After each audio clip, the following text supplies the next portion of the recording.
It was a portion of a body dismembered. It was a crime so disturbing, the sheriff of a rural Texas county had trouble even talking about it. A young wife murdered by her new husband just months after they got married. Now that newlywed has learned his fate after admitting to decapitating his wife. We're taking a closer look at this grisly case with Houston criminal defense attorney Anthony Osso. Welcome to Sidebar, presented by Law&Crime. I'm Jesse Weber. 23-year-old Jared Dicus will spend at least the next few decades in prison after he entered a guilty plea in Waller County Court out in Texas for the savage murder of his young wife, Anggy Diaz. And I am talking newlyweds here. I want you to listen to this timeline. So Anggy and Jared, they got married in October of 2022. In fact, the judge who married them at the courthouse, Trey Duhan, posted a photo of this happy couple on his Facebook page, commemorating what was supposed to be a very happy occasion. And you know what? The two appeared happy, at least on social media. Anggy often posted photos of the couple together. On a Christmas photo post, Jared commented, "Merry Christmas, my beautiful wife, my trophy." But then just a few weeks later, in January of 2023, deputies get a call about a death near Magnolia, which is about an hour outside of Houston. And when police arrive, there were two homes on the property. There's a main house, and then there's a smaller cabin. Dicus's parents lived in the main home while he and Anggy lived behind them. And in the smaller home, first responders find Angie's body, decapitated. And to give you just a sense of how heinous this crime scene was, even the Waller County Sheriff had a hard time even putting into words when he spoke with reporters that day about the remains and what that scene looked like. It was a portion of a body dismembered and a residence that was covered in blood. It's a gruesome scene at best. According to the sheriff, a large kitchen knife was likely the murder weapon in this case. Deputies immediately took Dicus into custody, but apparently he didn't make a statement immediately, but then he later confessed to police that he did in fact kill Anggy. And on July 31st, Jared Dicus pled guilty to the murder of his wife, Anggy Diaz, and he was sentenced to 40 years in prison as part of a plea deal, which we're going to get into. But I want to bring in right now Houston attorney Anthony Osso. Anthony, thanks so much for coming back here on Sidebar to talk about this case. By the way, in your community, in your state, were people talking about this case? Did it get a lot of attention? Because it's pretty disgusting and pretty heinous. Absolutely. Anytime that you've got a decapitation and a dismemberment type of murder in a domestic violence setting, that's going to make waves. And in a county like Waller, a smaller county outside of Houston, it's definitely not an everyday crime you're going to hear about. So it was definitely, it definitely made the news. By the way, have you seen, we talk about violence in relationships all the time, but newlyweds, how often do you see that? You know, it's not uncommon. I actually tried a case where, the defendant was the fiance, and 4 days after they had gotten engaged, he murdered her. So it's not, murder is not common, but it is increasing, and at least in a domestic violence setting. So it's not unheard of to see that. By the way, I always say it, but thank you for letting us bring you these stories, because as heinous as these crimes are, they are important stories to tell, and we're able to do that because of the incredible support that we get from our sponsors, like the sponsor of today's episode, Morgan & Morgan. This is America's largest injury law firm with over 1,000 attorneys. Yeah, they have secured many multi-million-dollar verdicts and settlements across the country, hence why they are so big. And when you work with one of these attorneys, you also get a dedicated army that includes a legal team, case investigators, paralegals, customer case specialists, all focused on maximizing your settlement. The whole process can be done from your smartphone. There's no upfront fee. You only pay them if you win. So if you're injured, you can easily start a claim at forthepeople.com/LC Sidebar. Such an alarming thing to say, and unfortunately, I'm covering a lot of cases about this, but This one stood out not only because of the heinous nature of it, but they were just married. They seemed happy. Now, police, they haven't released a motive, to be clear about this, but there were concerns at the beginning of the investigation that Dicus might not be competent to stand trial, plea or no plea. So the court sent him for a competency evaluation. He was deemed to be of sound mind, so he was allowed to enter this plea of this guilty plea in exchange for 40 years confinement. And as part of the plea agreement, he waived his right to appeal the verdict, the sentence, any potential defense to prosecution, such as an insanity defense. Additionally, he's waived any post-conviction writs of habeas corpus, and he's not going to be eligible for parole until 2043. The district attorney says their office consulted with Angie's family before they settled on the plea agreement, which I have a lot of questions about. But first, just talk to me, Anthony. 40 years is a long time, but is that justice for what he did here? I don't think you can equate or put a number on what Angie's life is worth, especially not if you're her family members. But like you said, Jesse, I think 40 years is a long time. And in Texas, you've got to serve at least half of your sentence or 30 years, whatever is less, on a 3G offense, which is a violent crime like murder. So it's going to be a long time before he's even eligible for parole. And I can guarantee you that he's not making parole before doing around 80% of his time in the state of Texas. In other words, you don't think when 2043 rolls around 20 years from now, he's going to be let out? No, not on a crime like this. Yeah. Look, you say there's no price that can be put on Angie's life. You're 100%.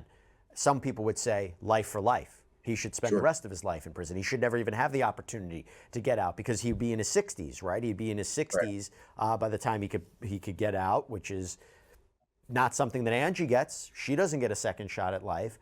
And again, I find it interesting to think about that because, and as far as our reporting and our research indicated, the family knows about the deal. They were consulted. I can't get a definitive answer if they agreed with it or not. And how, in your experience, how much do prosecutors take what the family wants, what the victim's family wants in a plea deal like this?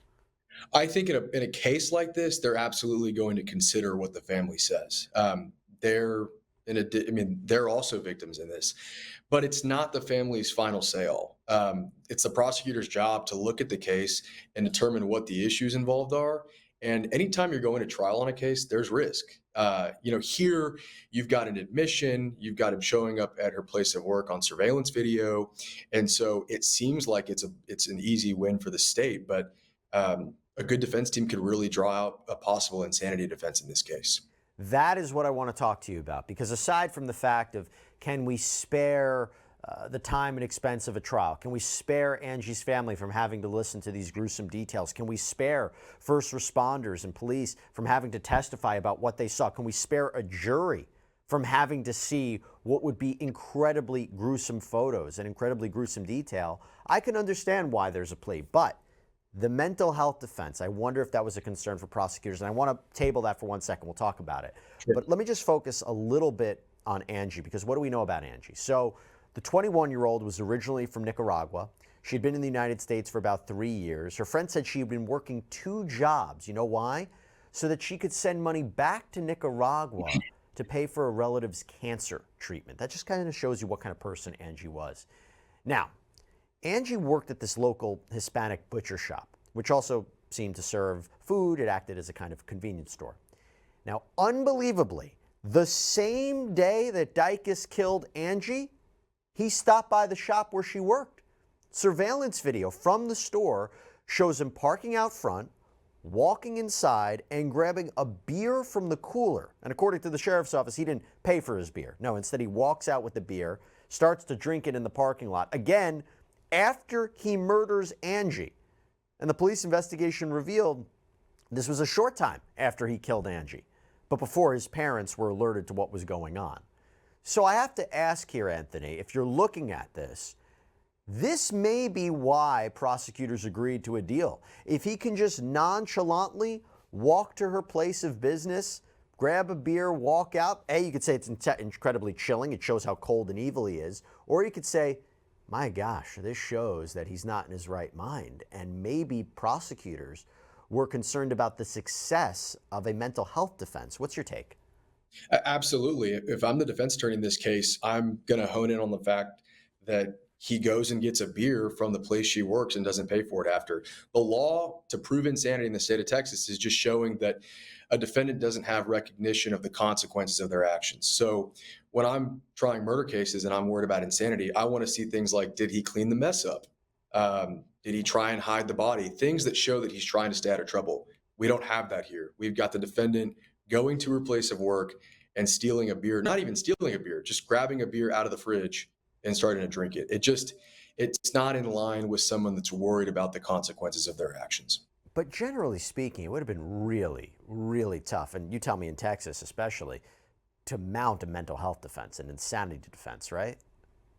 I think with this type of gruesome crime, it's always going to be tough to get jurors to wrap their head around the fact that he's not guilty when he so blatantly dismembered an innocent victim. Absolutely. But all it takes is one, Jesse. And so I think that that's something that the defense really probably leaned in on in the pretrial negotiations, and that the prosecutors recognized when they decided to come to that agreement. It's just a heinous crime, and it's a heinous crime. And I mentioned this, that we don't have entirely clear confirmation from the family about how exactly they feel about this deal.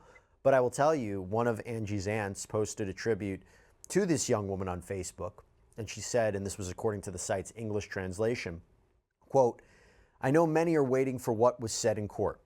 The boy was given 40 years. May God be with him and give him peace, as well as with the world around us. She's no longer here, and so God decided.